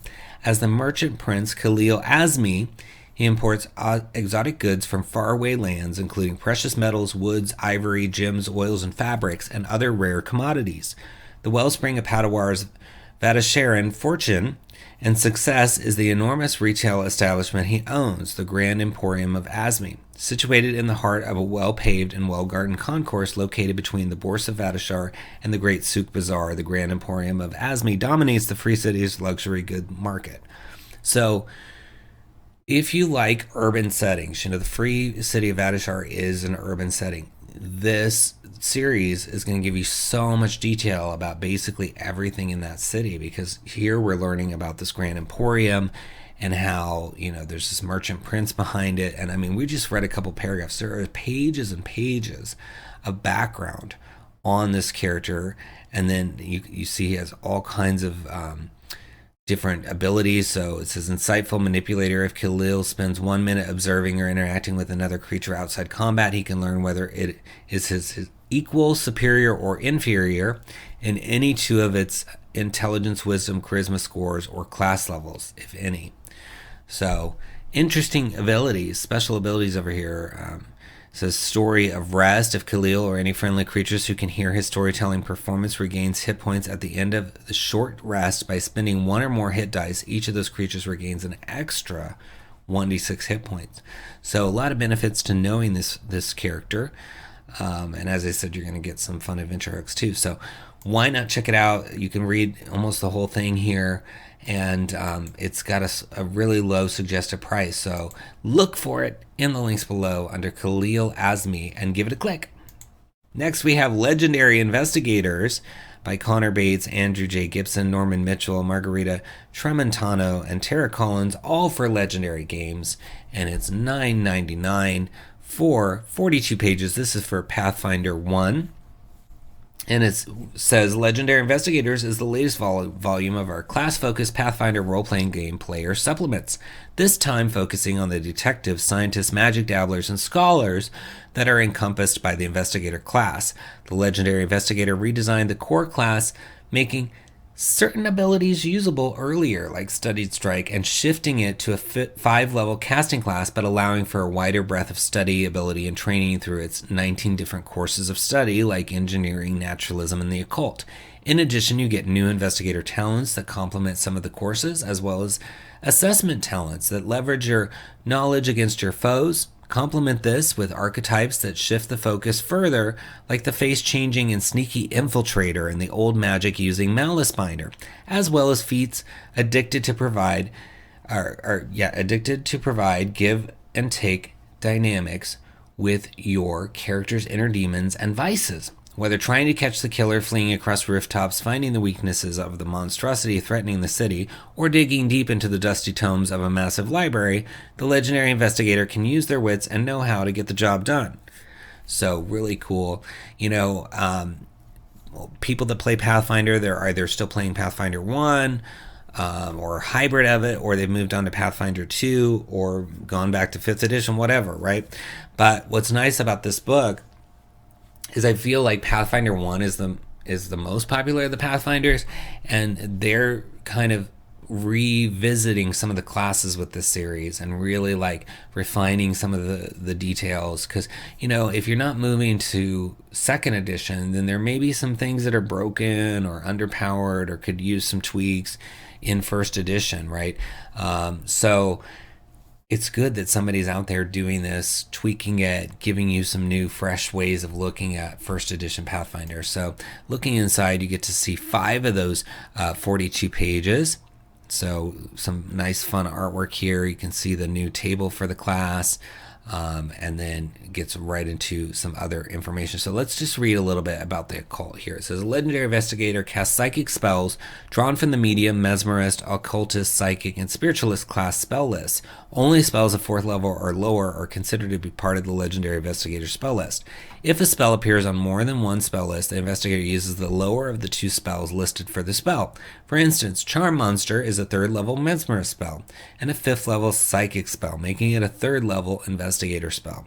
They can cast any spell they know without preparing it ahead of time. So you can see how they're bringing in spell casting to this class. And I like that they clarify that if it's a higher level on a different spell list, that you're actually going to go with the lowest available. So really helpful. And I think the investigator is just a fun option, because there's so much to investigate in these fantasy worlds, right? Like, why are things happening? I mean, that's the big question. Why? Not always who or what, but why. Sometimes who or what, but most of the time it's why. And so having an investigator at the center of it is going to be really fun. So if you play Pathfinder 1, or you want to take some investigator, feelings and effects and things and homebrew them to 5th edition or some other game, you can. With this book, it's under Legendary Investigators in the links below. Give it a click. Next, we have Scenario Builder from Realm Fables and 𝘎𝙤𝙘𝙀 Studio. And I'm not sure if Realm Fables is it might be part of the series name, not the publisher, so I apologize for that. But I love 𝘎𝙤𝙘𝙀 Studio. I bought a lot of their books. They're really fun. And I was so excited to see this one with this fun cover. It's already a best copper seller in its first week, so it's sold over 51 copies already. And it's only $3.99 for 24 pages. And it's basically a 24-page tool that generates playable scenarios for whatever fantasy tabletop game you're playing. So it's system neutral. Using a standard deck of cards and dice rolls, build out locations, triggers, events, and thematic elements that coalesce into a unique adventure scenario for parties of adventurers or solo play. And as I said, I've looked at 𝘎𝙤𝙘𝙀 Studio books before to get inspiration, just rolling on random tables. I really love rolling on their tables. You can see some of their other titles down here. These other Realm Fables books are a lot of fun. Those are some of the ones I've checked out. But it says drawing cards creates zone prompts and a map of your scenario area. Dice rolls fill your wild and wonderful locations with hazardous events, combat events, role-playing events, and more. Scenario additions, tables, boons, and banes, and a fully mapped and labeled example all allow you to plan and set up your next gaming session with ease. The compact tool of the Scenario Builder can be used to plan exciting one-shots, take session notes, draw maps for future game nights, or simply applied on the fly when playing solo. The Scenario Builder cuts down on a DM's planning time and gives the players everything they need to move the story forward. Draw cards, roll dice, and watch your scenario begin to grow. The perfect starting block generation tool for a great campaign. And that's so true. Like I said, every time I look at a 𝘎𝙤𝙘𝙀 book, I'm like, oh, let me roll on that. Oh, let me, do this. And immediately my mind is going different places to come up with stuff. So I'm sure yours will too. And you can see already right here in this one, we've got the challenge table, you witness, give aid, NPC quest giver. So we'll pretend to roll on some of these tables in a minute. Extra scenario additions, boons and banes, party player goals, and then it gives you a full example of a scenario and how the map is laid out here. I mean, look at that beautiful artwork. So we're just going to pretend to roll a 20 on all of these to just kind of give you some flavor and see what the would play out if we happen to roll a 20 on everything. And you don't always have to roll either with these kind of books. You can pick from the list. It's really up to you. It's your own little world. So challenge is a battle of wits if we rolled a 20. Now it says you witness an emissary's heated exchange. So that's, could be the Battle of Wits, is the emissaries' heated exchange. And it says, give aid, ? A group of slaves are caged here. So maybe, this Battle of Wits of the emissaries' heated exchange, and they've got some slaves behind them in a cage. And then there's an NPC quest giver who happens to be a healer. And it tells you like what zone they're in. And then they're there to attend an event. So maybe they're there to heal these slaves or to do something about their captivity. And then extra scenario additions, just beyond the area, wailing spirits wander the pathways if we rolled a 20. Changes over time, reality blends with another world, so that could be fun. Another 20 there. And then boons and banes, we have a helpful guide for the boon. And for banes, we have deceitful guide for rolling a 20. And then party player goals, wanting to enter a tournament could be what the party first went there for, and then they came upon all this stuff, right? So, but like I said, using cards, you can lay out how all this is going to work, the different areas, where things go, because they've got instructions on that. We're not reading everything here, so you're going to want to read everything and figure it out. But it's such a great price. I mean, $3.99 to give you all of this helpful prompts. I mean, some people do not like to use pre-written stuff at all. They like to homebrew, but I think those same people can benefit from books like this that are not like giving you the exact information, just poking you and saying, oh, here's a little tidbit that you can build upon.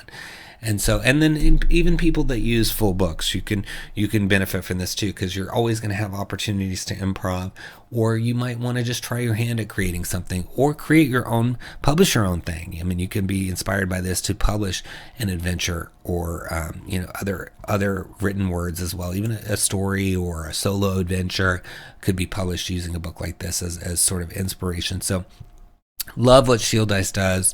And I really am excited that this is available for you. So check it out. It's under Scenario Builder in the links below. Give it a click. Next, we have Sir Pellinnor's book of rules for a game of magical medieval adventures. And it's a classic reprint for first edition Dungeons and Dragons from Presses Intermedia. And it's $3.95. And it says it brings back this vintage role-playing game of magical medieval adventures originally published in 1978 in the Sir Pellinnor's game series. It was the first of 3 editions, virtually lost to time. Available once again, this game illustrates the pioneering spirit of early tabletop role players as they created their own systems, often inspired by first edition. So so this can be integrated with first edition. Lots of people have done that, but it's really, really cool to see something so old be reprinted. So they don't have a full-size preview, they have a publisher preview. So the preview is going to look a little different when you click that link. So you can see here how it works, and it talks about the different characters. So let's see if we can zoom in for you.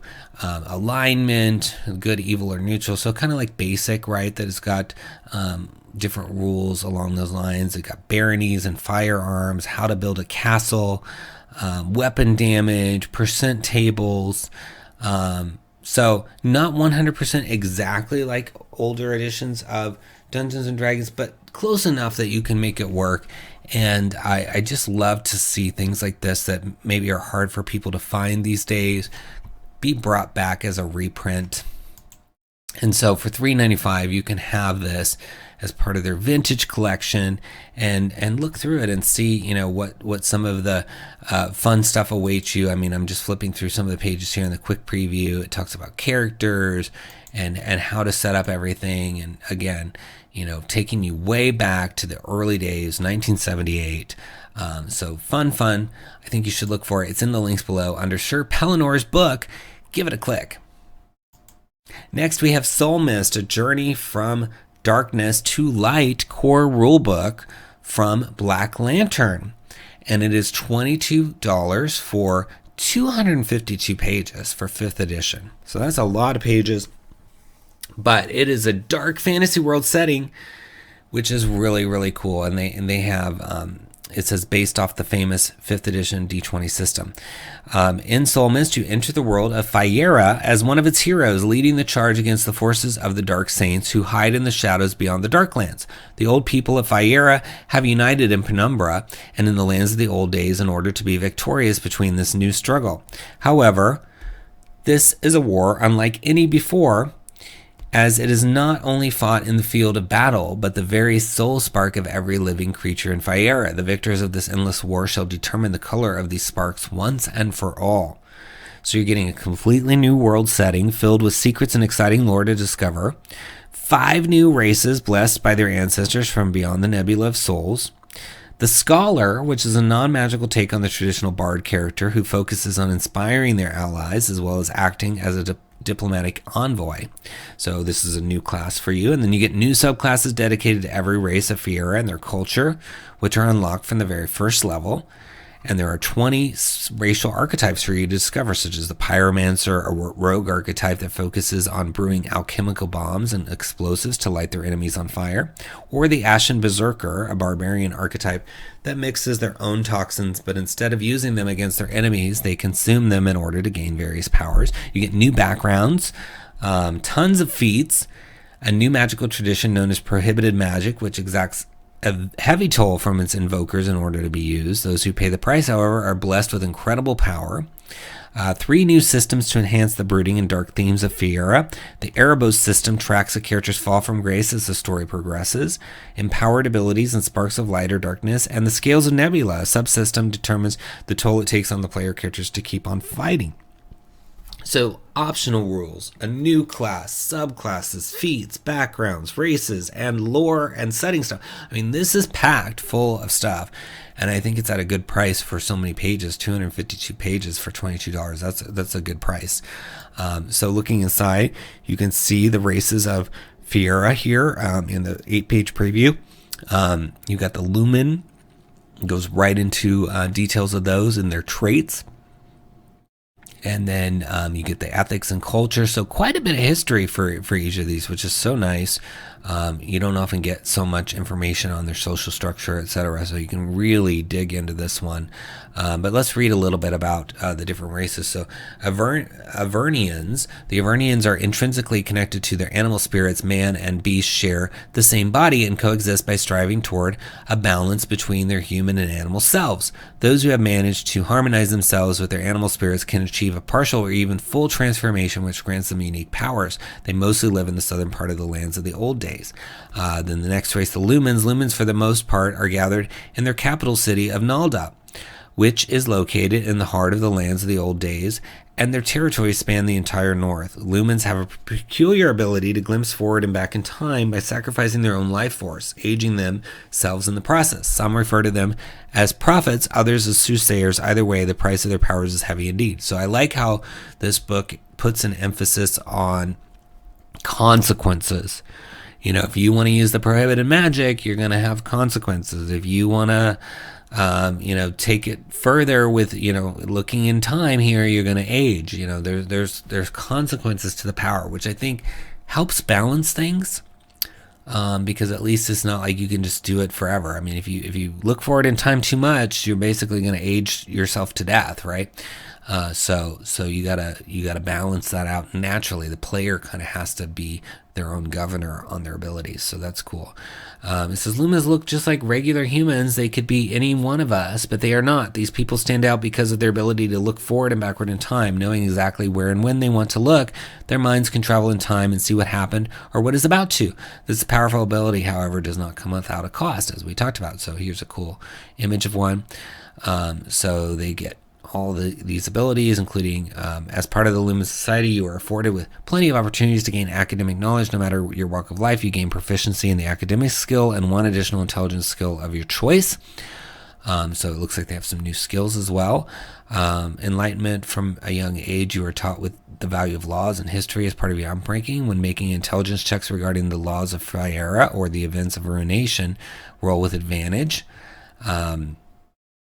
And then it says, Witness of the Eternal Hourglass. As an action, you focus on a specific event in time. Your eyes roll, and you enter a trance-like state for a few seconds. You must make a wisdom check with a DC of 10. If successful, you witness the event, although in a distorted and blurry way. You understand the core premise of the situation, but you cannot distinguish all the details. You might not see a face, not hear a word, and so forth. If you succeed by 5 or more, you experience the event almost as if you were there, but still some minute details might escape your watchful eye.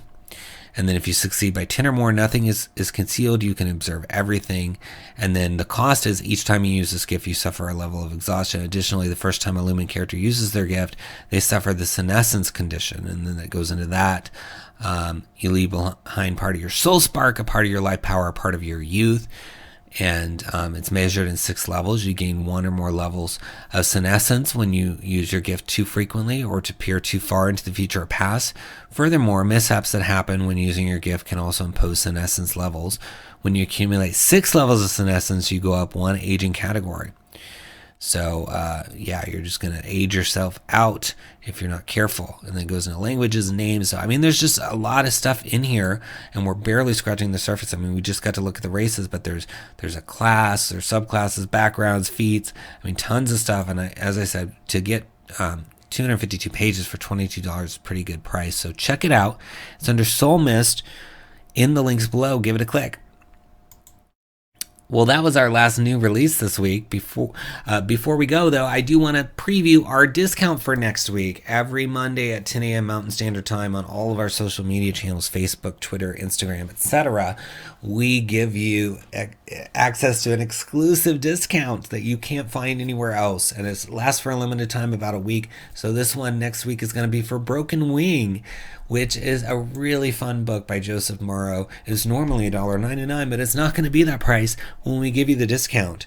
So it says, these are 2 individual encounters that can be combined into a larger thematic adventure for about 3 to 4 hours of gameplay. And it's more of a random encounter, but there is an optional NPC to use as a quest giver, and then there's stat blocks for a bronze dragon wormling, a troll, an optional NPC, and other things, and maps as well. So you can just drop this in anywhere. It's meant to plug and play, and I think it's going to be a whole lot of fun for you at a really great price, because I mean, $1.99 is already a good price, right? But we're going to give it to you for an even better price. So you want to stay tuned and check that out next week. Broken Wing.